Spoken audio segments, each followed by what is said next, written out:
Hey, Happy New Year, everyone. Oh, snap. Yeah, it is episode 75, the first one of 2018.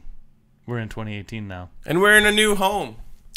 Look, Brock did all this. Look at all the things. He didn't even celebrate any holidays. I need to reframe this because it says Chewy, we're home, which is a perfect thing to have. I just like, we're home. This is our new home. We are home. We've moved from the small digs we had to the larger small digs that I have in my basement. So we're just in the same location, but in... We look like a YouTube show. Yeah, we got some lights, and there's no windows in here, so why won't I suddenly look like Mr. Burns in that Alien episode? We'll still have Rob and Andrew off. And Andrew. They'll be off to the side still, because we don't like them.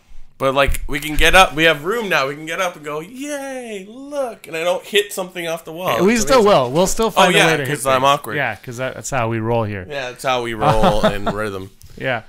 Well, today, episode 75, it is a great show. Should be a great time. If you like the show, please subscribe to the channel. Please like this video. It helps us out a lot. Our subscribers have gone up over the last little while. Thank you very much. We hope you all had fun with everything we did in December. 2 weeks straight of videos, the Christmas Day stuff, the New Year's Day stuff, New Year's Eve. We did the year in review. Thanks for watching that comment. That was fun to put together. Yes, it was. How badly we stumbled on something. Some things we got right, and a lot of things we got horribly. Yeah, no, I think after watching what you put together, James, I'm like, we gotta cut all our funny little things from each episode. As the week goes by, you know what I mean? Yeah, I think this year I'll take notes. Yeah. So that way when we're putting it together, we'll know what's going on. Yeah, all the times we say, side Akbar or whatever. Yeah, Top 5. Well, we'll do that going forward. So January has some cool stuff coming up. Not as much as December. Well, no, just as much as December, depending on how you look at it. It's a certain point of view on this one. It'll be Jedi-January. Yeah, so our ranking Star Wars happened on January 1st. If you haven't checked that out, check it out. We rank Star Wars from best to bester. Yes. As none of us hate Star Wars. I'm proud of that episode, actually. I actually rewatched it. I don't like listening to the sound of our voices, but I was proud of it. And I also appreciate everyone's feedback, either opposing or for. And it's not really an argument. It's your personal opinion, but there's a good mix. There's it's basically, just look where Last Jedi is on things. Yeah, I think that's what a lot of people are very curious on. And it ended somewhere I was really shocked with. Mm-hmm. But it's fun seeing your lists as well. Mm-hmm. When people write down what the tops are. That's awesome. Because everybody's is, there's only 9 movies, so we're all kind of similar. But everyone, the bottom 2 are usually the exact same, except for on my list. Someone had number 1 at New Hope, and I'm like, bravo. Yeah, it's good. Because it is subjective, and that's what's fun. And like you said, when we do the video, we just add up. We all give a separate list, and we add them together and make the Rebel Scum list. Yeah, and that's all it is, and it's all just for fun. So we have that one. Obviously, that's out. Check it out. January 14th, we're going to do our Last Jedi discussion 1 month later. Last Jedi. 1 month later, all 5 of us are going to sit down. We'll hear why you still love it, why Josh flip-flops on it, why Andrew has been in, I don't know where he is, he's somewhere warm right now, so he'll probably forget the movie exists, and why Rob can't stand it. It's going to be a fun... Also, Friday, on the channel, Rob and Josh, head-to-head, is it a good or a bad movie? That's going to be... Good Lord. That's going to be fun. I can't wait for that. And then January 29th, our third Duel of the Fates. Ooh la la. Is coming up. Check that out. That one is going to be Andrew Fantasia versus our Patreon subscriber, Dan Allen. Wow. This is exciting. It's going to be good. Andrew has yet to win. Andrew sucks. And it's we, as people that love our fans, should give our fan the edge, but we're not going to. So anything could happen. And when we prepare stuff for these things, it always goes the opposite way. It does. It totally does. I'm really curious on this one. Yeah. So, I'm excited for that. That should be fun. That is Attack of the Clones, Empire Strikes Back, and Last Jedi trivia. That's what that trivia is going to be all about. So that should be a lot of fun. Yeah. You got an Alexa for Christmas. I did. It's upstairs. I should have. We should have brought it down because have you asked it what its favorite Star Wars movie is? It's The Empire Strikes Back, right? It's Empire Strikes Back. First of all, she starts off by saying she's a big Star Wars fan. And then she says, but if I had to pick one, it'd be Empire Strikes Back because it is impressive, most impressive. Because it is number one. Yeah. On everyone's things. But also, well, that's actually, Alexa uses the IMDb ratings for everything, so that's... Yeah. But if you can ask it who Rey's parents are also. Oh, amazing. Yeah, and she says Luke Skywalker. No, she does not. I've only had it for a week or so, but like when I say, "Hey, how do you do this?" He's like, "I don't know how to deal with that. I don't understand how to deal with that." I'm like, "Maybe someday." I'm like, I'm having conversations with a little round cube. Yeah, Erin yells at me for mine too. She's like, but if you ask her who Rey's parents are, she goes, "No one knows who Rey's parents are. They left her on the junk planet of Jakku." And you don't have to say Star Wars. You just say Rey, and she's nice. Like, "Oh, Rey's parents are XX." Amazing. What a time we're living in. Amazing time. Also, guys, quick mention of our Patreon page, Rebel Scum Podcast. It's patreon.com/Rebel Scum Podcast. There are 4 tiers there for $1. You get all of our shows early, plus Cloning Around, which will be starting this year sometime. Very soon. Yeah. Very, very soon. Can't wait to hear you guys talk about the Clone Wars. And there's going to be a new order that we're going to do it into. We're going to try out something different on that. First order? A first order. For $2, you get all of that, plus the documentary that Andrew Fantasia will be hosting, because everybody loves Andrew except for us. Yeah. Screw you, Andrew. Screw you, Andrew. He's somewhere warm, and we're in like the ice age right now. What is he doing?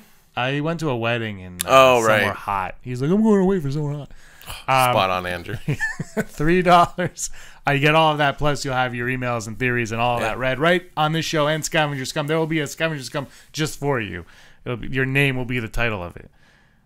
And then for $10 a month, you can be Rebel Scum. You can be on Vote of No Confidence, Duel of the Fates, and have a huge impact on the show. But thank you, everybody that is a Patreon supporter, subscriber, whatever it's called. But it means a lot to us.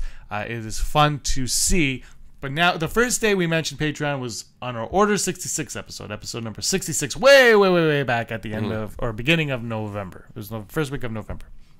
And we got an email. And so everybody that knows episode 66 was you guys all dictated the show. You said, talk about this, please, talk about that, blah, blah, blah. And you gave us all these topics. Yes. And we got an email. It was a fun episode. It was actually a lot of fun. Yeah, that made my top 5 of the year. Yeah, it was a lot of fun. We got an email from an iTunes listener, Urson. Oh, good. Someone's listening on iTunes. We have a few on iTunes, actually. And, let's take a look at the odds that were sent our way. And, Brock, your reaction to those odds. Okay, let's see it. First one is from Urson. Urson wants to know the odds of Luke dying in episode 8 or 9, and if he survives, could he survive another sequel trilogy? I'm going to go 51% he survives, 0% he survives another trilogy. I think he could die, but, I mean, we had Han die. How many characters need to die? Yeah. I think I'm just going to go 80% he dies at the end of this trilogy, which is the answer to the next one. So, all right. Yeah. And okay, Brock. So, what's the problem? I don't see the problem. I did my job. You asked me to ask the question, so I was looking it up on my phone. I was paying attention. All right. So here's what we'll say. Okay. In the Order 60, this is an email that we got on December 28th. From Urson. Yeah. Am I saying that right? So I'm going to read it. Let me paraphrase a little. There's no swearing, so that's good. So he doesn't completely hate you. In Order 66 episode, Brock totally acted like he did not care about my question at all. I would agree. What? I would agree. What? I would agree. What? I was doing my job. Anyway, so the odd was obviously what if Luke dies? And you said, what we just saw, he won't die. Next question, basically. Okay. So, respond. Hey, I could be wrong, for one. I think we all knew something would happen to Luke. If I got it wrong, I'm sorry. I'm sorry I got it wrong. I apologize for not putting more time into your question. But I screwed up. And we're flawed. It's the way of the Force. We understand where we fail and we learn from it. Oh, you watched Last Jedi again? 4 times. 4 times. Are you gonna see it again? I'd go again. I love that movie. It's great. I had an argument in this studio yesterday with my roommate's friend Josh. He's like, I can't believe you like that movie. I'm like, well, but anyways, side the Akbar. I apologize, Erson. You are right. I was wrong. And it wasn't a matter if I was wrong. I should have put more attention into your odds.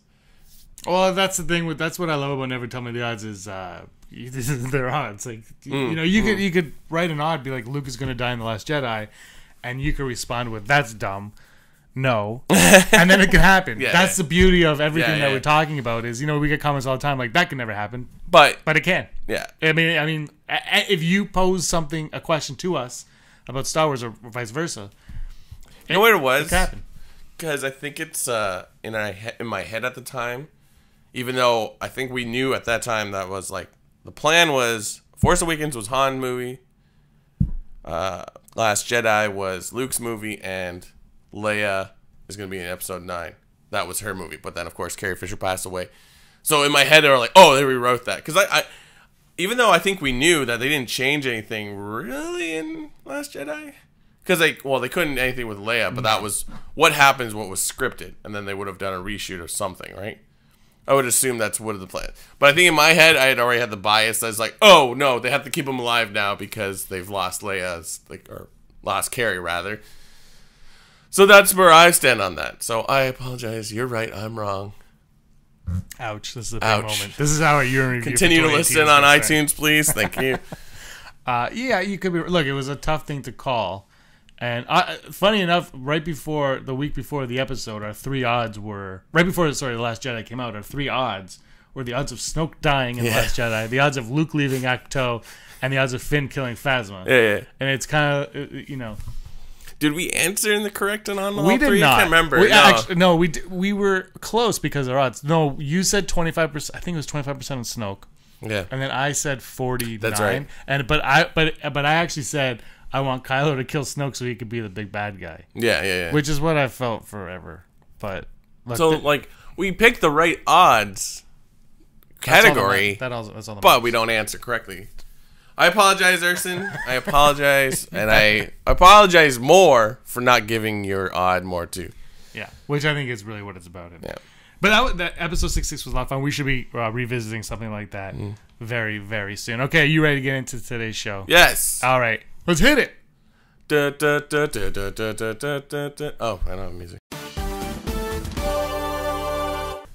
Episode 75, we're talking George Lucas versus Star Wars. Don't get ahead of yourselves or ahead of us on this conversation. We don't even know where it's going to go. But before we do that, Facebook contest. Thanks, everybody, for sharing the Facebook post. We're going to draw a winner later on today's show. So be ready for that. And this will be the last draw today too for a little while. Patreon will get its own contest. That's news coming up. You don't even know that yet, but I'm the only one to know that you're going to win $1 million. Wow. Of Bitcoins. Oh, I don't know. Not Litecoins. I don't know what Bitcoins are. I was told that they're huge right now. Let's talk George Lucas versus Star Wars for a little bit. Okie doke. Because I think George Lucas is a master storyteller. Actually, I did a video over almost a long time ago, one of our first videos with Jar Jar Binks, and I said I think George Lucas is a great storyteller, and somebody chewed me a new one on it, but I'm still. It was me. It was Brock. You dumb. I think George Lucas is a masterful storyteller. Yeah. This was all his idea. It was to an extent. Now, Star Wars goes like this, obviously, and people don't feel too fondly of the prequels, but I think the prequels have great stories in them. The execution, you can argue, is one thing, but I think the stories are their own.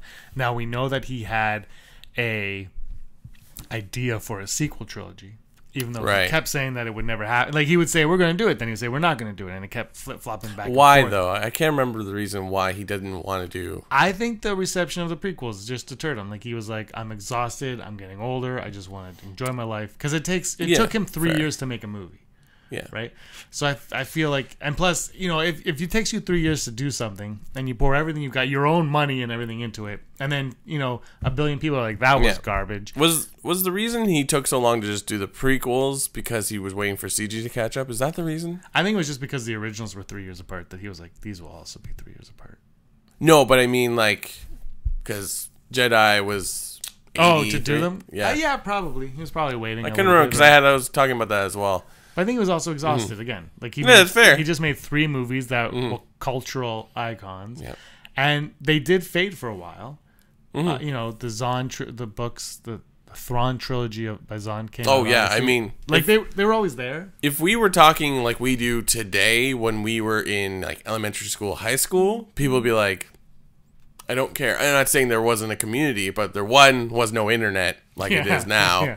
And Star Wars wasn't a buzz thing. Like, it's funny, like, the true fans is like, this is my childhood. But it's just like, yeah, but, like, a bulk of this time, you probably weren't talking, of your childhood, wasn't talking about Star Wars. You just enjoy the movie. It's so funny how we, like, own this. But anyways. Yeah, and then obviously Phantom Menace came out, one of the greatest trailers, I would argue. Yeah, I remember like, Duel of the Fates. I remember them playing that song because I had MTV somehow. I had an American satellite, and they played Duel of the Fates 3 times the music video. And I'm like, what? It was a phenomenon. Then the movie came in, obviously. People found it a little bit underwhelming. And I think, you know, I understand it, I guess. It's a weird movie for me because obviously I love it, and everybody knows that I love it. Yeah. But this is when we want to talk about George Lucas versus Star Wars. Because when we recorded our last show, an article came out. I can't remember where. This is a while ago. Yeah. And it was about how George Lucas' sequel trilogy idea has been revealed or something. Right. And it was basically that Luke Skywalker would have retreated to a Jedi temple. Right. I think that was the crux of it. That's it? Yeah. I don't think much more was stated from that. But... And what I'm thinking is people are like, George Lucas' idea would have been the best. And George Lucas, da-da-da. And I've always said, I don't know if they did or not. Like, I can't say if these are George Lucas' ideas. We don't know. He says that they threw them out, but what if they didn't? Because he threw them out before J.J. Abrams was hired. We know J.J. Abrams spoke to Lucas. I believe Rian Johnson spoke to Lucas. Like, everybody speaks to George Lucas. Yeah, so I don't know how. I mean, he has comments about The Force Awakens that are pretty negative that he said. And you know, you can see that, though, because... Anyway, he wanted to progress things, and J.J. Abrams says, no, we have to reel it in, we have to bring people back, and whatever, there's argument for everything. Anyway, so what I'm really getting at is everybody's like so gung-ho on, oh my God, George Lucas, this is... But when those episodes 1, 2, and 3 came out, these are the people that were bitching and screaming for George Lucas to hightail it out of here. Oh, yeah. Our community is the most forgetful thing. It's like... Last Jedi is terrible, blah, blah, blah. I'm like, yeah, but like, it's like, we should, I still can't believe people are like, we got to get rid of it. I'm like, first of all, what gives you the right to say, don't make that? Like, if I was Rian Johnson, I'd be like, no, screw you, we're keeping it exactly the way it is. And like, if I was Rian Johnson and I was vindictive, and I don't think Rian Johnson is for the next trilogy, he'd just walk through one scene, just middle finger in the air. And it's like, it's almost like someone didn't like this story. Like if they're telling the story of Last Jedi, like at the end of Last Jedi where the kids are talking. So there's a scene in the new trilogy. And they're like, and then they shot him and he was still alive. And then it's like, that was the greatest story ever told. Johnson just walks in the background, middle fingers in the air. Yeah, no, it's just, I mean, people also forget that Empire Strikes Back didn't do that well. Like, Star Wars, I think, has been financially secure for a long time, but like not everyone liked Empire Strikes Back, but now it's deemed the best movie because of how different the ending is. So you can feel whatever way you feel about these movies, that's fine, but it's just like, yeah, now it's like as you're saying, it's like, oh, George Lucas, he did the prequels and it's a funny relationship how. Look, I always loved the prequels, and I admit that the first time I saw Attack of the Clones, I was a little bit like, what? Like, that was my reaction to Attack of the Clones, was the first time I was like, I don't know if I was fully in love with that. Yeah. And that was the only one that I've ever left the theater really feeling that. And I remember going on the Forced on that chat rooms. That was the webs. This is the webs back then, and you'd go on, and there was this hate upon hate, and I'm curious to know to wonder. And what I'm seeing now is a lot of people love the prequels more than they used to be. But these are also people that were younger when the prequels came out, that were not on the Forced on that chat. Yeah. And when I remember that was the first movie for me that I walked into knowing everything that was going to happen beat by beat because of the Force.net. Because I would be on there and they'd be like, Dooku asks Obi-Wan to join him. Anakin gets chopped off. Yoda's going to fight like, and it was like this thing, and you knew everything that was going to happen. And so when you know everything happening and things play out on screen, you're like, oh no, but I thought it was going to rotate this way. And then it goes the other way, and things happen. And I think to an extent, this is happening with The Last Jedi also. Not to go back to The Last Jedi all the time, but The Last Jedi, more so than Force Awakens, we knew things were happening because they showed us more. And when they show you Kylo Ren about to blow up Leia, in your mind, whether you like it or not, you have that pictured in your mind. And when it plays out differently on screen, I'm just using that as an example. But if that plays out differently in your mind, all of a sudden, what you've concocted for 2 months now, you're like, oh, well, that's not it. And then the Luke with the lightsaber, you've in your mind, and I don't care who you are, every single person in their mind had an idea of what that was going to go like. And no one had that idea in their mind. So no matter who you are, these things would throw you off. And I think, going back to the prequel days, these things would throw you off because you're like, this is the story of Anakin Skywalker, and it's not the Anakin that you expected. That's George Lucas. But, this is the problem, because it's like we can make up an argument, and it's just like, well, no, I like I said earlier, like my roommate's friend Josh just did not like the movie, and we talked about it for 20 minutes, and I was constantly trying to counter or give a good reason, but he would come out at something else. It's like, oh, it's because it's too fast. It's like it's too slow, and it's like, or it's like, well, this and that. It's like, oh, blah blah blah, and I was like, what do you want in this movie? It's like, that's why I think I've said to you, it's like, I just want to, I know we're not talking about Last Jedi, we're talking about Star Wars as a whole. But you almost feel like Star Wars at this point in time would benefit if they did it like Lord of the Rings, just shoot all 3 of them at once and be like, go. Just take it. Yeah, that'd be sweet. Because you get it over a couple of years. And you get it over with, and everything, because the other argument that I keep hearing is, and I have no idea if this is true or false, and I don't know if anyone does. They kind of hint that it might be, but I don't think it is necessarily. But they're making this up as they go along. And Daisy Ridley's like, well, I mean, everything's made up as you go along. What does it matter what order you do? And and then I've seen part of Kevin Smith's 12-hour long movie. I do agree that Rose's sister has a very Mallrats thing at the beginning. I do think that's pretty awesome.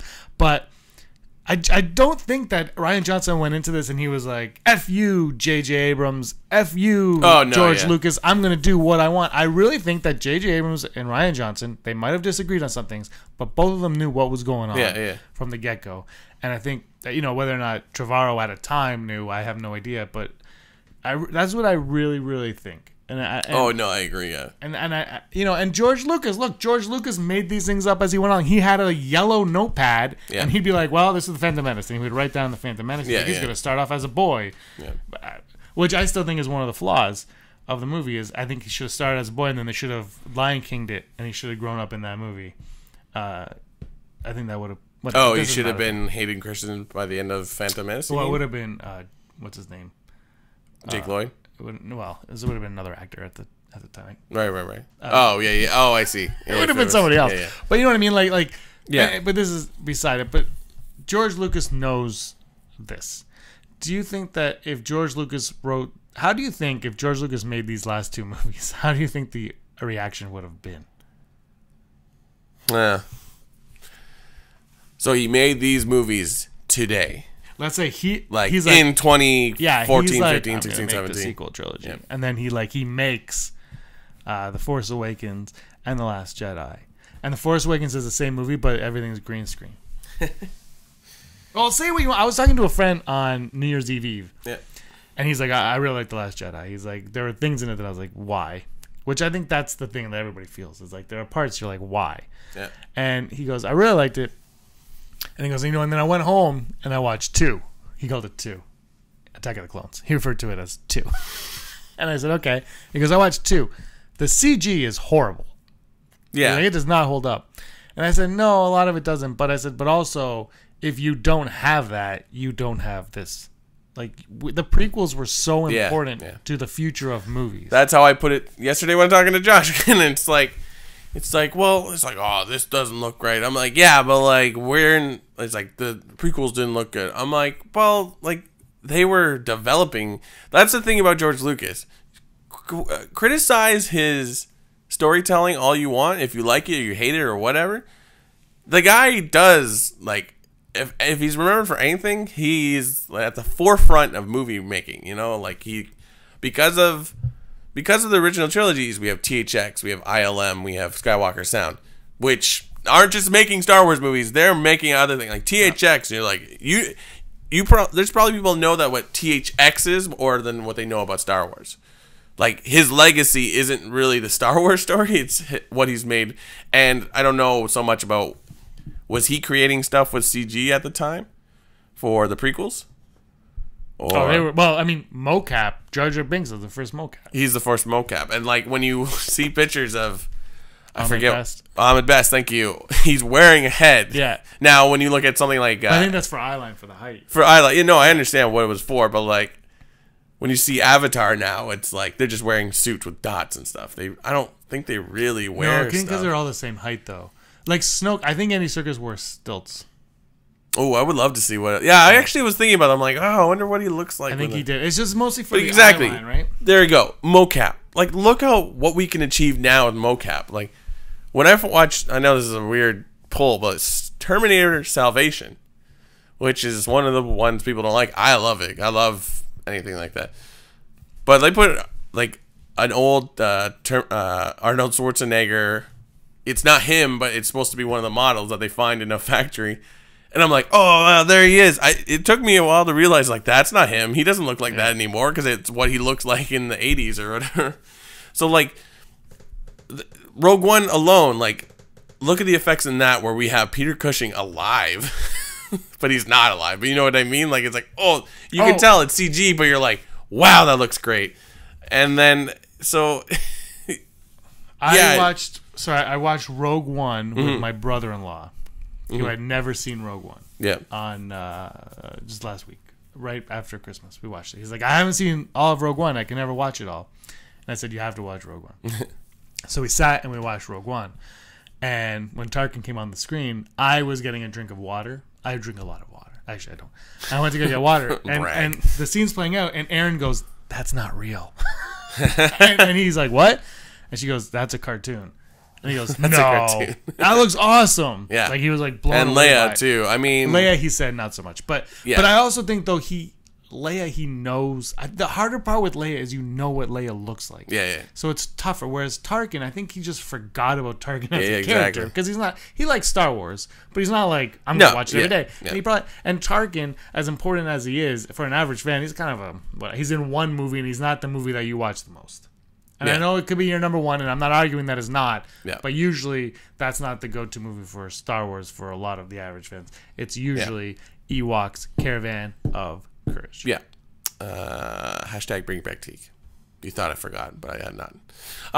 But yeah, like, that's the thing. It's like, you got to remember, like, these movies are revolutionary to movie making. And also, you got to give him some credit. The guy thought up the idea of Star Wars when he was, 20, 30?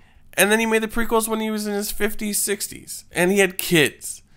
Like, it's like criticizing a band that's been around for 20 years and is like, oh, I like their old stuff better. I'm like, yeah, because they were probably figuring it out. Now they are refined, experienced artists. Yeah, the movie's not going to be different, especially with that much of a gap. You know, I mean, people say about Green Day all the time. Like, look at Green Day Dookie and look at Green Day American Idiot. Those albums can't be compared. Even the sound is different. The mentality is different. They're not terrible albums. I would if I'm not out to make everyone love Last Jedi, but I will fight. It sounds like you are. With fists.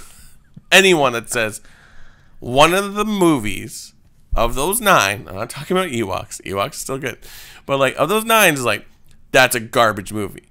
I'm like, in a sense that like, that's not worth watching. And like, they're all worth watching. If you don't like it, that's fine. Don't watch it again.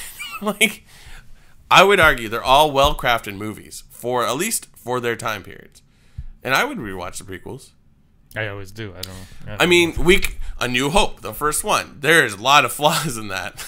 You have cables coming out of things to make lightsabers work. Now it's like, yeah, that is real. Like, although they don't sound as good. I'm gonna still go with that. And like, I'm still going cool, with that. That's valid. I don't care. You don't care, but I watch it. I'm like, your sound is off, dude. And they have so much money. Why can't they get the sound of a lightsaber right? I'm still, you know what? No. But that's Again, like, it doesn't destroy the movie. That's just something. Like, no. But you know what? The first time Finn turns on that lightsaber in The Force Awakens, it doesn't have the sound where you're like, when Luke turns on the lightsaber in A New Hope for the first time, you're like, ooh. And then when Finn does it, it should have been the same ooh, and instead it's, that's cool. The sound it's like John Williams' score for me. The sound in Star Wars. Star Wars has the coolest sound, and the new Star Wars movies don't have the coolest sound in comparison to the other Star Wars movies. Well, what do you think it is then? Well, Ben Burtt. He's not there anymore. It's a different sound. They have a different sound team, and they're just not as creative. Like, just the sounds aren't up to. I don't know. It's 2018, 17, 16, 15 when they made these things. Is it an issue of how like vinyl and MP3? No, because they still sounded great in the prequels. There's just something that it's kind of like if all you Springsteen fans out there, if you watch the documentary on Born to Run, Max Weinberg, he does the drums, but he wasn't the original drummer. He didn't do the drums for that song. And he says there's a drum beat in that song he just can't replicate. Yeah. And there's just some things people can't replicate. And I think the sound of the lightsaber is one of them. And they're too bassy, I think is what it is. But whatever. This is such a stupid gripe that I'm not. But the thing with George Lucas that I will say is he is so in tune with attention to detail, which is one of the things I love about Battlefront 2, and I know everybody hates that game, but Battlefront 2, the attention to detail is remarkable. It is like George Lucas, I think, would be proud of that game. And I think The Last Jedi, so much more than Force Awakens. And if you like Force Awakens better than The Last Jedi, that's totally cool. I have no opinion on either. This is not what I'm talking about. But the attention to detail in regards to the movies that came before it is so much greater. And Rian Johnson, love it or hate it, if you feel like it was shoehorned in like Mascanada or whatever, it doesn't matter, because what happens was he understood the prequels. He said, well, the fault of the prequels is the Jedi and Sidious. And Luke Skywalker says that. They don't tiptoe around it. It's like Luke Skywalker just comes out and goes, Sidious, the Jedi, and he says the whole thing, and you're like, wow, you like, and that's the one thing that I asked for, and I think Rian Johnson actually listened to me. I just said I acknowledge the prequels, and in that moment they acknowledge the prequels in a way that propels everything that happened afterwards, like because of the movies that we saw 20 years ago, but actually take place 60 years ago, whatever. This is why these movies are happening, is because of those, and that was something that I was grateful for. And it's a simple 1 second thing, but it speaks volumes. You know what I mean? Like Maz Kanata's castle, like, oh, those pennants are that's that and that's that. That's great, but then like you're pointing out, like it's a 5-second remark. In 5 seconds, he recognizes that the movie recognizes the prequels were a thing and they exist and they're relevant, and then it also kind of gives you a sense of his character, because it's like he did what he did to Ben, and then now he's realizing even maybe before that, but it's like, well, we failed because even before Luke was defeated as a person about like you're bringing the Jedi back, he could have easily thought, it's like, well, this is where the Jedi screwed up, and I'm not going to do that. And then he does what he tries to almost take down Ben, and he's like, wait, I'm no different from Sidious. So it's like 5 seconds, and look at the synopsis I just had. I could probably go on for an hour about that. But yeah, it's like that little attention to detail. That comes from George Lucas. Like, you're right. I think you're very right, because even though in the expanded universe, he didn't have, he's not doing all that stuff, but he got the idea. It's like, you do this, you have to. Yeah, like he's set things up in motion that whether or not they listen to him, J.J. Abrams, Rian Johnson, they could ignore George Lucas all they want, but he's still in the back of their mind. Oh, yeah. Because of he laid the groundwork for it. But now let's talk a little bit about the George Lucas that everybody hates, and that's Greedo shooting first. Now, when the special editions came out, I was like, oh, that's cool. I'm going to go check them out. And I went to the theater, and I saw New Hope, which I believe was the first time I found out it was called New Hope. I don't know. I used to have it on VHS before that, taped off of TV. and I don't know if the crawl was there, but I don't know if it was a whole crawl or not, because that thing was old. And then I had Empire Strikes Back and Return of the Jedi, which we taped off of my grandma's beta tapes. Nice. I don't know if that's illegal, but I said it. Anyway, so that's how. So I was like, okay, I'll go see these in the theater, and I was super pumped for Jabba the Hutt. Super pumped for Jabba. And I remember on Entertainment Tonight they showed like, this is how it looked before, and they had like that actor in the Fred Flintstone gear walking around. That's exactly what it was. Yeah, and then they're like, wow, Jabba's obviously a slug now, so they made him the CG slug, and he always looked a little off. But for me personally, I was just excited at the sight of seeing Jabba the Hutt and his interaction with Han Solo. And I know walking over the tails kind of cheapened up, but in the prequels, would you argue George Lucas that it was for better or for worse how he kept going back to them? What do you mean? Like, do you think should he just left well enough alone, or are you like, no, he did right by going back? And no, I think the prequels should exist. Not the prequels, the original trilogy, going back and redoing. Oh, sorry. I mean, it was somewhat bizarre, but like, I don't blame him. He knows we're gonna buy it. Like I've said it before, I have 3 different copies of Star Wars in this house right now, and I'll probably have a digital at some point. It's like, first of all, yeah, maybe it's greedy, but like, hell yeah. But this is like his baby, you know, like he had I think I said it last year about like the Darth Vader scene in Rogue One. It's like, that is what like George Lucas has been trying to make for 40 years, where like it's a guy in a suit that has like, he can only see this much, but and he still has that like Darth Vader like walk gait, but it's like, this is the effects we want to see. It's like, vroom, vroom, like that scene alone is like what George Lucas has been working for. So him redoing these movies was him trying to be like, look, we can have this type of movie. And I think that change informs a lot of other movies. So what are you looking for? I'm just looking at your toys. But yeah, no, I think it was getting out of hand, but like, I mean, some people get mad about putting Hayden Christensen at the end of I'm actually, for Return me of the personally, Jedi. I don't care really either. I actually really like that change. Yeah.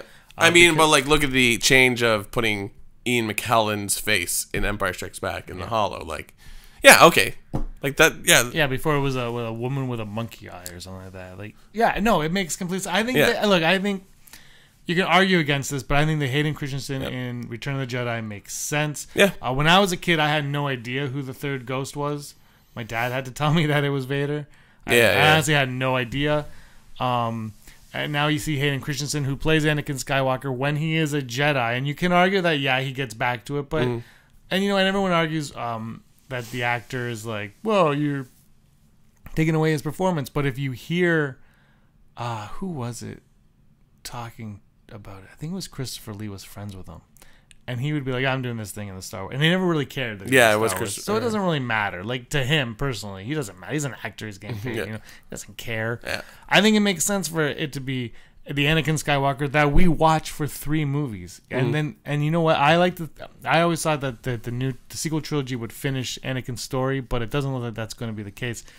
It looks like his story, and if his story ends at Return of the Jedi, it needs to be Hayden Christensen's ghost. Yeah. If that's where Anakin's story ends, and I think it is, because I think the thing that with Kylo Ren is he's like, I'll finish what you started, and we're all like, oh, it must be killing the Jedi or this, that. No, it's becoming the Emperor. Yeah, and he did that in this movie, and that's one of the reasons why I absolutely love that part of this. Yeah, because without the prequels, the Emperor is not as imposing. Yeah. Emperor in the originals is basically Snoke, but now it's like, I think what Rian Johnson was doing with Snoke was like, well, what if we just had someone bad that wasn't hampered anymore? And that's what we might see with Kylo? I don't know. Yeah, I like that. I have an argument with Snoke, because everybody's always like, Snoke is just Snoke. Absolutely. Yeah. And actually, our video from last December 1st, 2016, or second, we did a video. It was live. It's brutal. Don't watch it if you don't want it. Yeah. But apparently, one of our viewers told us, we say in that, we're like, Snoke is just Snoke. Disney's not going to make him anything but Snoke. Apparently, we say that right in that video. Yeah.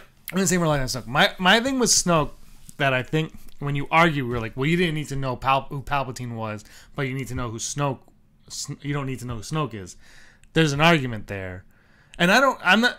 Look, Snoke is what I'm saying. Yeah. The key difference between everything that everybody is overlooking on both ends of the argument is there's one factor, and you don't need to know much more about Snoke, but there's a huge thing. It's Obi-Wan Kenobi tells Luke Skywalker that Darth Vader was a pupil of his who was seduced by the dark side of the Force, right? And then when the Emperor, and then you don't really hear about the Emperor, but the Emperor dissolved the Senate. Yeah. And then the Emperor appears, and you're like, I don't know what the Emperor is. Then the Emperor shows up again, and then he reveals that he has Force powers. And you're like, oh, okay.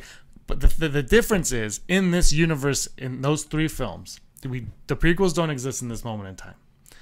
In those three films, what exists is Obi-Wan Kenobi has the Force, Vader has the Force, Luke has the Force, so we can accept that, oh, there might be somebody else with the Force out there, that being Emperor Palpatine. Now, the Emperor doesn't make a difference in Anakin's story, because Obi-Wan Kenobi never says it was Emperor Palpatine, Darth Sidious manipulated Anakin. He says it was the dark side. The minute he says dark side, nothing else matters. Yeah. Now in these new movies, we get this. We have Leia saying it was Snoke. Yeah. Then in the next movie, then we meet Snoke, and Snoke is just some hologram. We're like, okay. Yeah. And at that point, you're like, it doesn't matter who Snoke is, because he's just a really tall hologram. Yeah. Who's leading the First Order, which we don't know anything about. Then, in the next movie, you have Luke say that it was Snoke, but before that, he says it was him. Yeah. Right? He says it was me. So, which one's accurate? I guess the Snoke one. So now you have this Snoke character who's leading a First Order, who's not an Empire. So it's not like the Emperor already, where you're like, the Empire leads everything. Yeah. Now it's like, who the hell is the First Order? Because the New Republic's in charge of everything. Yeah. So who is the Snoke guy? Yeah. The other thing is, now all of a sudden, he's super powerful with the Force. Unless that's all game tricks, like Wizard of Oz.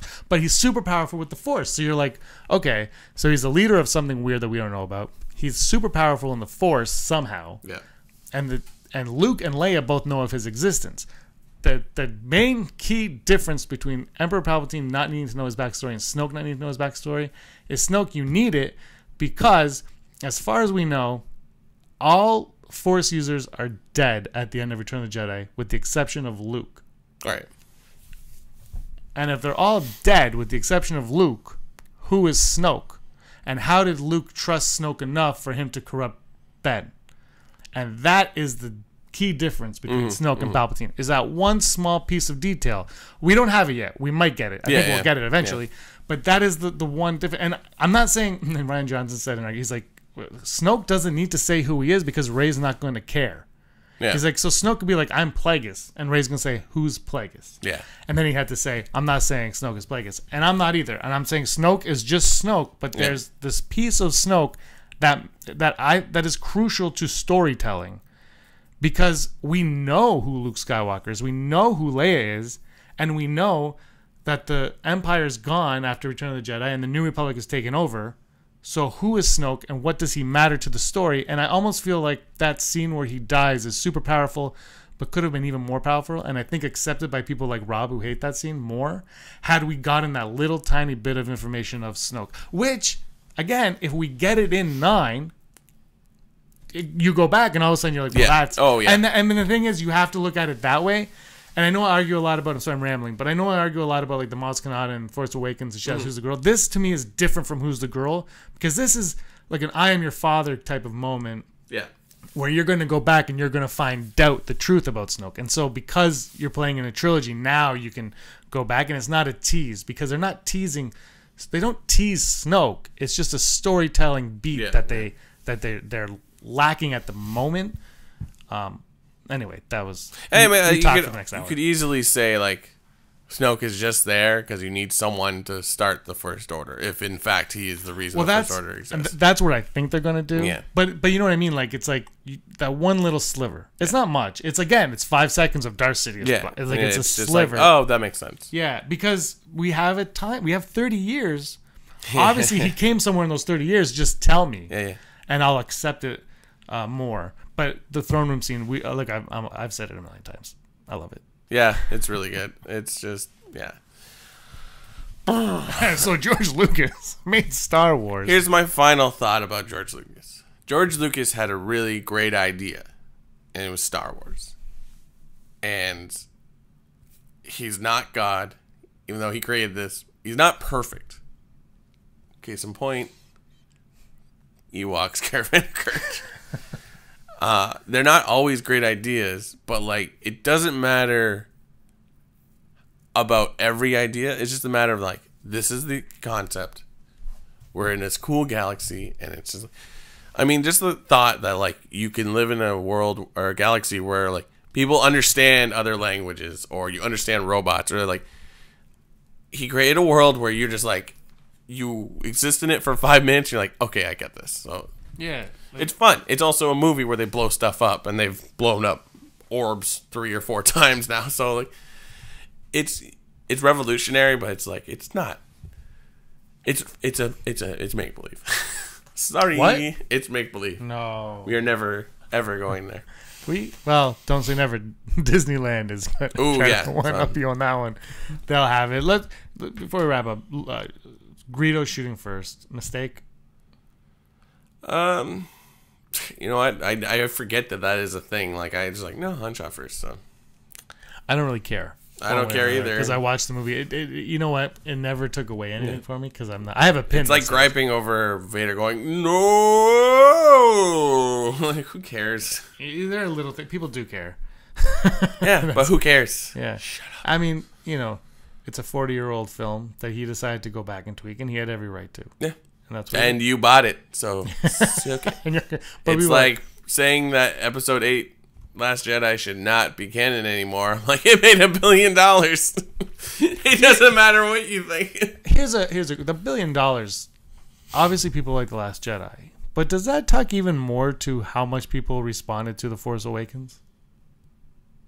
Yeah, I would argue because it's like, well, what is Force Awakens?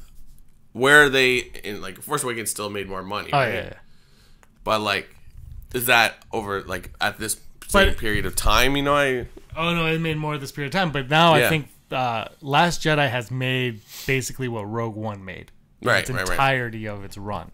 So I'm just saying, like, people obviously like this movie, but people like Rogue One, and people hate this movie, and people hated Rogue One. Yeah. But does the love of The Force Awakens, is that what is pushing this even further? Maybe. Because obviously, look, Han Solo now is a huge X factor. We're going to talk about it in a little bit. But, you know, look, $1 billion for Rogue One, and that's going to be the least profitable of the 3. Insane. Insane. Really, like, if people want to really get in Star Wars craw, don't go see Episode 9. Hell, don't go see Han Solo. And, like, point out, like, we didn't go see this. Or get a petition of people that aren't going to see the next Star Wars movie. That means something. See, this is where it's tricky. Because you can be like, I hated Last Jedi. I'm not seeing the next one. The next one's Han Solo. So if you don't go see Han Solo, Disney's going to be like, well, people just didn't want to watch Han Solo. And now we're not going to make any fun new movies. Yeah, so that's the episode. But still, like... Episode 9 is the one that... If you want to step up into your big boy pants, you're going to have to do it. So... Because, like... The petition, I think it got to like 25,000 people. All those people saw a movie. Like they talked about this on Fat Man on Batman. Kevin Smith and Mark Bernardin, and Mark Bernardin said this. He's like, that's a good number of people, but they all saw the movie. That's like $10-15 at least times 25,000. So it's like, I don't know what your point is. So. I know. It should really be demand for the money back. That would have been a little bit. But anyways.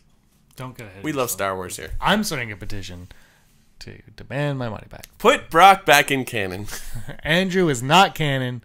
Brock is 100% canon.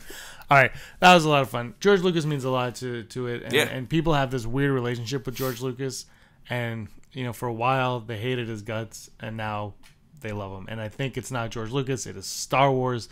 There is a weird thing with Star Wars where you know what, before we move on, I think what it is people have lost sight of what Star Wars is. Yeah. I think that's what it is. It is not a film franchise. It is not books. It is not comics. It's not video games. It is something that people have created. It's like a way of life. Yeah. Yeah. And when you watch a movie, no matter what that movie is, it will always be a letdown. Yeah. Because those 40 years of pretending to be somebody just go out the windows. Yeah. Never tell me the odds that people will stop listening to us because of all this banter we have. We have banter. Well, it's a podcast. 100%. All right, Brock. So anyway, going right back to what we were talking about, the odds of Han Solo, or Solo, a Star Wars story, or as they're calling it in Spain, Han Solo, a Solo story, being a box office flop. Even with all the jargon, like, we got to remember, like, the people that are worried about this movie are this niche part of the audience. Like, well, there's a report going around that Disney is expecting it to flop. Yeah, but like, the expectancy of flop is like, it doesn't make $1 billion in 3 weeks, which is like, you could spend less money making these movies because George did it with models. So, well, if you don't fire your directors 5 months in. Yeah. Like, I don't know. But, I that being said, I'm not criticizing the people of Lucasfilm and Disney. Like, Kathleen Kennedy seems to know what she's doing, so whatever.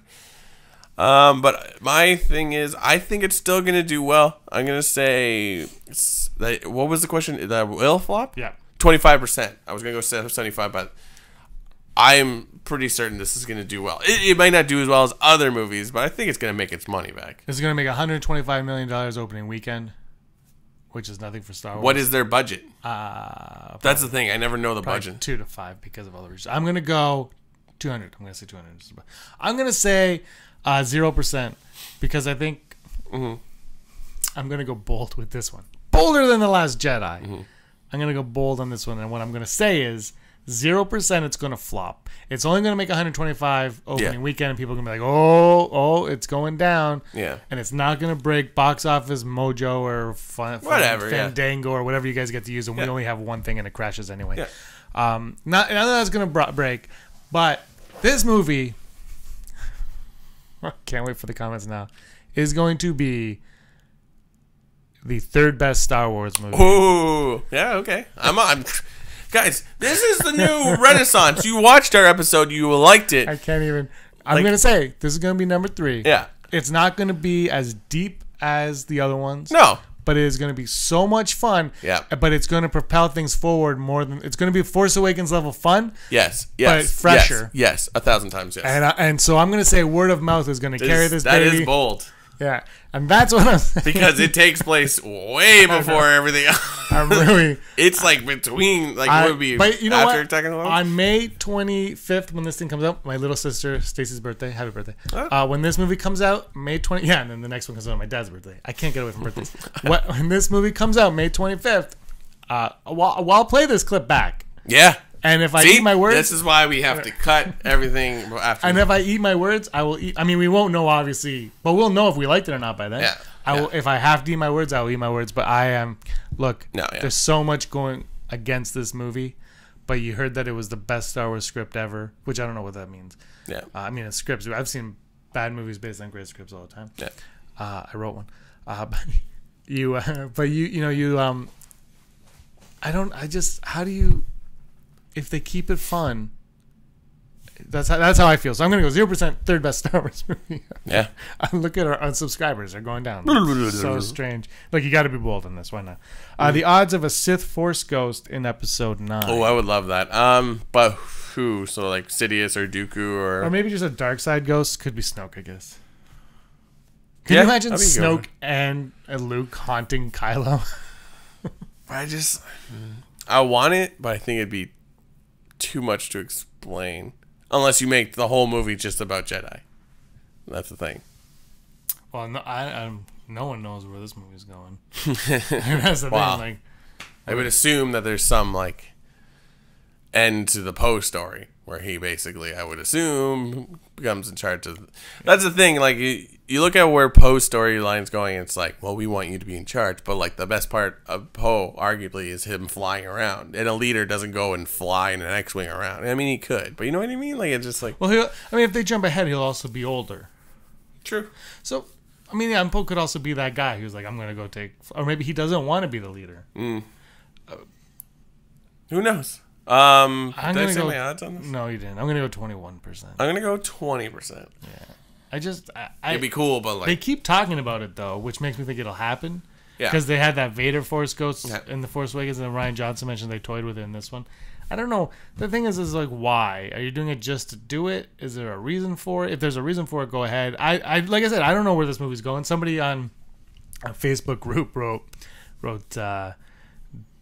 when do you think it'll take place? Do you think it'll be a time jump? And I facetiously wrote it'll be a prequel.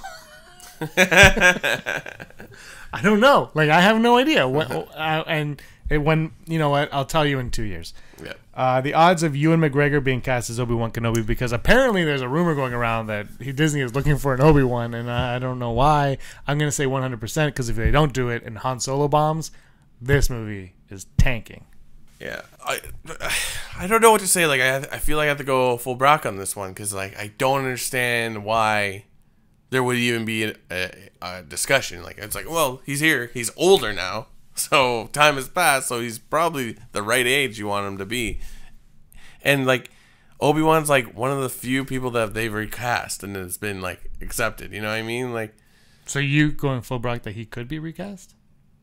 I'm going full Brock. No, well, no, that I only go full Brock because I don't know. I can understand why Disney would recast, because they just make those decisions for some reason. I don't know why. It's like, he's right there, just make him do it. So yeah, I don't know how to feel. Well, I'm sticking with my 0%. 0%. All right. Hello, news. What's on today's news? John Mayer likes Star Wars. The story is more about John Mayer liking Star Wars than this fantastic photo you're seeing this here. This picture is the greatest picture in the history of. But kudos to him. He's trying to start his own little like Star Wars competition, I guess, or just trending. And it's what is the hashtag? I'm just trying to look it up here. So, anyways, John Mayer saw Last Jedi, and he really liked it that he got these pants on. It is pretty crazy how, and like, I think the internet as a whole has kind of captured this like pants above the belly button thing that Kylo is wearing in the thing. So yeah, that's cool, and of course, it's taken off pretty well. I don't know where it's been at recently because it started during the Christmas break. And in perfect fashion, my computer is not cooperating, and it's a totally different one. So yeah, that's fun. So yeah, let's move to the next story. Next story. Here we go. Next story. George. He ruined Star Wars. Grandpa George is saying stuff about stuff. Which is good because, like, the constant story of, like, George Lucas not being happy with where they've taken Star Wars and blah, blah, blah. He is now admitting that maybe his Phantom Menace idea wasn't as good as he thought it was. Now, he's not saying the movie was terrible. He's just like, I understand. I think he's more admitting that, like, yeah, you are kind of right. When talking to the Hollywood Reporter, or actually he was in Australia, I believe, but I believe this was reported on Hollywood Reporter, that he admits that he may have gone too far in a few places in The Phantom Menace, and that the story was disjointed when he first showed the rough cut of it. He made these comments during a featurette of the movie's DVD set. So is this something new, or is this was on the Phantom Menace DVD? Yeah, I was gonna say, like, why resurfaced for some reason. Yeah, so he admits that, like, yeah, there are parts where, like, it doesn't make a lot of sense, but like. His editor, Ben Burt, said, in a space of about 90 seconds, you go from lamenting the death of a hero to escape to a slightly comedic with Jar Jar to Anakin returning in a very short time. And I think he also admits, like, there's a lot of stuff that goes up and down, but it's like, you can't omit them because it doesn't make a lot of sense. I think the tricky part is you almost can't take any of those pieces out of it now because each one takes you to the next place, which in Star Wars stories is like, here's your character, leads you to this character, leads you to that character. It's common in fantasy, or it's like, we go on a journey and here's the farm boy that is apparently a king. So in the same article, it talks about when he went to visit the Last Jedi set and how he was sort of like a little off-put on certain things, but a little grumpy and whatever. But he has said the Last Jedi, he thought it was quite good. I've heard another report, though, where he says he didn't like it. And at the end of the day, it's like, who cares? He didn't make the movie. We just spent 45 minutes talking about how we care. I know, but like Grandpa George needs to take his medication and sit down. You know what I mean? Like, he made just as many mistakes as... False. But like what those mistakes are, I still blame him for the holiday special. Oh, yeah. Oh, definitely. Even though he admits it. But anyways, moving along. People have faith in Han Solo. This was an interesting article because even though the title says like Han Solo could save what the Last Jedi lost, it buries the lead where it's basically saying as we see here on the picture, like we had that fake movie poster come out, or it's the Russian. This is a Russian. No, so apparently whenever a movie's coming out, they give like foreign companies like marketing stuff, and this is just a marketing. Right. So they had these are images from the movie. They're not photo like what they're wearing is what they're actually gonna wear. Yeah. But the way it's laid out wasn't approved by like Lucasfilm. Yeah, I don't know. Apparently I still think it's awesome. Like it. Yeah, I thought it was great. Yeah. We posted this on our Facebook page, and I was like, I love this. Yeah. Everything like Donald Glover looks so badass. He's just like, yeah. Question: do you like the Falcon? I do, and it's showing off the newness of it when Lando owns it. The blue streaks there, and then obviously that's not what we see in like Millennium Falcon in the original trilogy. So it's like it's sort of like pointing out like, look at this. This is kind of different. I think it's kind of good that the Millennium Falcon looks different, and it's like, well, then Han can look a little different because it's a different time period. But anyways. The article focused, this was from Variety. Oh, no, sorry, that's the next story. This was from, it doesn't matter. They're talking about that there is, even though like people like us were sort of like, oh, we know what the troubles that have happened on Han Solo's, you know, losing the directors, having Ron Howard come in and basically reshoot the whole movie, Alden Ehrenreich's ability to act comes into question. We're worried, but like there has been some new opinion about the Solo movie from some in the Star Wars fan community has been surprising to watch, as unusual as it is watching fandom treat a Star Wars movie with the same level of suspicion and glee about its potential failure as a non-Wonder Woman DC movie. There is something oddly charming about seeing the fans reunited over something from a galaxy far, far away at a time when it looked as if they were falling apart as quickly as the Resistance. So people are like, ooh, I think this picture came out at a good time where like, oh, Han Solo, like, this is exciting. Because it's like, yeah, maybe it's not the official poster we'll see, but this is all stuff from the movie. You kind of wonder if, you know, the big wigs at Lucasfilm or Disney were like, this is good. Look at this. Let's quote unquote leak it. And then people will start talking about it. So this is genius. I think there's someone in marketing in Lucasfilm or Disney or something that's like making these moves. Like, Star Wars doesn't leak. I don't know. I know it does, but I feel like it doesn't. And in our final story, John Williams will return to do the soundtrack to Han Solo, a Solo movie. Just just Han Solo's theme music. Just the theme music, and then I believe John Powell's doing the rest. Yeah. So that's kind of cool because John Powell, if you don't know him, he's done movies like How to Train Your Dragon, scored the Bourne series, 1993, the new one, Ferdinand, and other CG movies like Happy Feet and Rio. So he knows what he's doing. So like Williams, you know, he does the original score or the opening, as you said. So like his sound will be there, but I believe that Powell and Williams have worked together in the past, so it'll be passed on. And like, guys, we just gotta move on. Giacchino was just as good. It's just not the same. I think no matter what happens in Star Wars land from now until the end of these movies are made, John Williams he won't always be there, obviously, but he will always be felt in Star Wars. So whatevs. I'm fine with it. All right, books and comics. Books and comics. We have to give. So we didn't get a chance to read the Crate comic. No, because we had Christmas, you guys. And that happens in Canada. And New Year's. I was out of town for. You were out of town. I was out of town, then back in town, then out of town, then all around town, and then it was cold, man. I didn't want to leave my house. Yeah. I was like, we should Skype today, but the internet froze. And it's just a one-off, so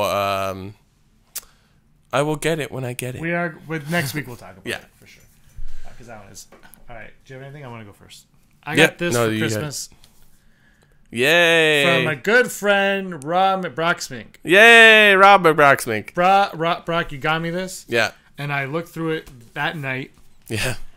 Pretty much all your Christmas party came to a screeching halt. It was like, this is over. Check this Praetorian. Look at that. Praetorian Guards, black and white. I would watch that. Is that on frame? I have no idea. It's just amazing what a children's picture book, basically what these DK books, what does DK stand for? So, but DK publishers put out these visual every year. I don't know why we don't have more of them, but yeah, it's great. You get to see the names of all these background characters and close-ups, and like there's stuff revealed about, like, there's a lot of, quite often we hear information coming from these books, so it's like, actually, Star Wars Explained, just to give a plug to I think Star Wars Explained only has 1 billion subscribers, so I just want to give a plug. They need the help. They need it. Great great videos on stuff from this book, like Praetorian Guard and stuff like that. Yeah. So if you don't want to buy the book, read the book. You can. Check One thing them I want out. to say, though, is Snoke, because I told you about Snoke. Yeah. I got to read what it says, because I think they give you an answer on why there are no Sith. So Snoke... It's called Heart of Darkness, is what they've called this one. So Snoke is powerful in the dark side of the Force, but he is no Sith. That 1,000-year lineage stretching from Darth Bane to the last Sith Lord Darth Vader was undone when Vader died, destroying his mentor Darth Sidious. The fulfillment of an ancient prophecy foretold the end of the Sith, but it never predicted the end of darkness. So that right there is a fun little way to say this is why they're not Sith, but this is our cop out into why the dark side can keep going. So that's the thing. So there are no more kudos Sith on this. This is fantastic. Another good one that Pablo Hidalgo. Neither of us, and it's Pablo Hidalgo, is the artwork from this movie, which I do want to get a copy of that. And I flipped through it, and like I remember like Rogue One reading the art one on that, and just like it made Saw Gerrera more interesting to me. For that, just looking at, oh, this could have been cool. Josh got the art book. Yes, that's right. So, I want to. What else you got there? Okay, so here we go. This is a game machine right here from Canto Bight. So if you're wondering why that little, who was played by Mark Hamill, that little alien guy who got the coins of BB-8, that's why, because BB-8 looks like. Isn't it wonderful to have lights now? You could put that book up there and we saw it perfectly. I know. It's fantastic. I'm not used to this stuff. But this book is actually. It's actually a. I look at it all the time because, like you said, it's a children's book. I guess it's a children's book, but you could just pick it up and just be like, I want to know who this big nose guy is. Yeah. And his name is Snoke Ukofrey. And his name's Snoke, so that's obviously Snoke's alias right there. That guy. In the bottom. But yeah, you get to see all this, which is really cool. Yeah. So Native Life. Obviously that's a map of Octo. That's awesome. You can see where Luke's X-wing is right there. There's the Jedi Temple tree thing, and the Falcons right over there. So the Porgs must live in that area. The Jedi village is far from the temple, actually, from the tree library. Sorry, the temple and anyway, it's actually really cool. Kudos, Pablo Hidalgo, Canadian boy. Winnipeg. Freaking cold in Winnipeg. Yes, it is. You can learn more about your BFF Poe Dameron in here. Oh, for sure. But this was an awesome book. I was really... Pick it up. It's affordable, too. It's under $25, I think, for that kind of book. It's Thanks great. for telling me how much my gift costs. It's on the jacket. But it's affordable. I just like, ooh. What do you got?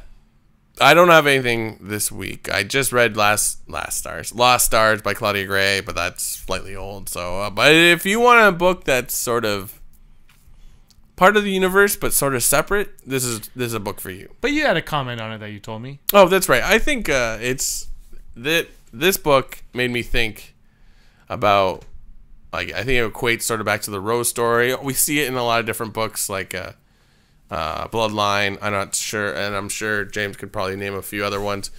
But I get the sense that they're pushing this idea that, like, neither side of this war makes sense, and that's what you see a lot of in Last Stars, because it's a love story between two people that are basically on both sides of the war, and like they constantly go and find each other. So And they say it's because the Force brings them back together. So it's interesting. Maybe it's nothing. Maybe it's everything. I don't know. I think you need to read Lords of the Sith. Lords of the Sith. That's actually my favorite of the new canon books. Ooh la la. I'm going to read Canto Bight soon. All right. Our Facebook contest winner. So if you go on Facebook and you see the post that says share this post, please just share this post. Share it. We have a bunch of names in this hat. Brack, shake it up. I'm shaking it. You do it. This looks inappropriate. Okay, you ready?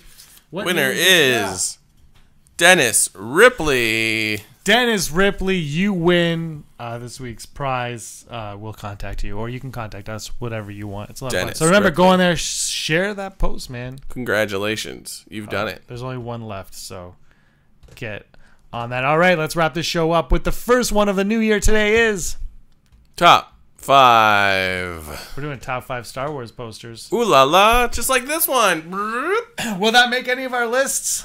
Damn right it will. I think I did. So anyway, I'll go first with mine. Revenge of the Jedi. Revenge of the Jedi. I like this one. It's kind of cool. And it's Revenge of the Jedi. I saw a video. Somebody posted it on Facebook from 1983, when Jedi came out. And he was wearing a Revenge of the Jedi t-shirt. It's crazy that like it went that far that they made like stuff like this, posters and shirts. Like, oh my god! And they changed it. And then George Lucas like, wait a minute. Because the perfect example of George Lucas isn't right all the time. No, and nobody is. And I think acknowledging your flaws is a big thing. And yours? My number 5 was the promotional posters that AMC has been putting out for. This is Force Awakens, but I believe they've done for Rogue One and Last Jedi. Our Last Jedi roundtable discussion that comes out later this month. The thumbnail I use is from the Snoke Kylo Ren poster of this. Oh, that's right. It is my favorite one of them all. Yeah, it's one of the reasons why I'm like, we should go to an AMCU. We should go to Buffalo. Oh, yeah. They're wonderful. I forget what the artist's name, but they're great. I wish I could own all of them. They're great. Yeah, that'd be awesome. My number 4, I cheated a little. This is not a movie poster. Counts. This is from Star Wars Celebration 2017. We were there. Yeah. Had a great time. I have a t-shirt with this on it. I like this poster. I like the drawing of it. I like it. There's something about it that I really like. I wanted to buy this poster, but I could not get into the store. It's an homage to the other posters where they're all like grouped together, but it's kind of different in like how the shape pulls off. But no, I think it's great. Your number 4 didn't make my list, but I absolutely love it. Yeah, this is one that came in like I think when I went to see Last Jedi with my parents, it really like popped for me. And this is usually we see it in standee form. But the idea of how it all connects like that, it kind of hints at what we're going to learn. Like Rey and Kylo are connected. And then Luke is somehow in the middle, even though he's on both sides. He's not really evil as we've seen in the movie, but he's... It does make complete sense. He's a hurdle for them to overcome. If you look at the posters, Kylo Ren and Rey, Phasma and Finn, Luke, and Luke is his greatest enemy in there. True. And that, like... I think everybody's looking at it like light side, dark side, but really it's good. What would have made it amazing is where Chewbacca is on the opposite side as Porgs. But I love it. This is great, especially seeing it like this, because usually the standees are kind of a little further apart. I don't think I've ever seen or maybe I'm wrong. I don't know. I'm old. But yeah. My dad got us a nice thing for the set. Oh, yeah. I thought you were going to bring that today. No, next week. And we both have the same number 3. The helmet in the water from Rogue One, and then if you look closely, it's the Rebellion. Yeah, it's so good. I love this poster. I would put this on my wall. It like screams like a Full Metal Jacket, and it's atypical. I like how it doesn't include the main cast because it's sort of saying, hey, this isn't too much about our group, even though it is, but like this is more about like people. You know, somebody asked me on our ranking, like why. Rogue One doesn't have good characters. Why do you like Rogue One? And I said, well, I don't think Rogue One for me is about the characters. Yeah. It's about their goal, their mission. Yep. And it's about... Because they're like, oh, but everyone dies, but you don't care about them enough when they die. Yep. And I said, that's not the point. The point is that they die to succeed so that the movies that we know and love can happen. Yep. And so that's what it is. For me, that's what it is. And I love this poster, aside from the movie, though, is a fantastic poster. Yeah. And your number 2... My number 2 is the... Wait, this is like when they re-released them, but is it like it's in the 90s, but was this like an anniversary or they just re-released them? I can't remember. The 97 ones. Anyways, I like this one because one reason, this is like one of the first times I saw, well, I guess the initial time I saw Star Wars in a theater. I own New Hope and Empire Strikes Back in poster form. I really wish I had Return of the Jedi because that's my favorite. But it's also cool because they all kind of connect. It doesn't really, you can't really notice it in this one, but they all, if you put them side by side, they connect like that. So like everything's coming out of Empire Strikes Back and slowly like the shots are going into Jedi and New Hope. And yeah, I just love it. My number 2 is your number 1. Oh, spoilers. Well, we're going to talk about it all at once. Yeah. I love this poster. It's number 2 because number 1 there's just a little bit something extra for me personally. But we have this on, like, it's on our wall for a reason. Yeah. Not that you can see it now, but anyway, Brock, you're number 1. I love it. It's different from what we were used to with like the 97 style posters, what we kind of saw in the prequels to make it sort of unified. So, and we do get a poster with the whole cast, but like this is just really eye catching. The colors. First instance of like red is an important color in this movie, but we were at Celebration when they revealed this poster, so it was like that's like number 1 because of the fun memory. It was funny when they were so we were all waiting for the trailer. Yeah, and Ryan Johnson said, "Who wants to see the teaser poster?" And there was a moan throughout all of Celebration. Yeah, and Ryan Johnson goes, "No, it's really cool. It's really cool." And it was zoomed in on, I believe, on Rey's face. Yeah. And then it came out, and everybody was like, "Oh no, that's pretty awesome." Yeah. Everybody but Andrew Fantasia loved it. He's still not crazy about this poster.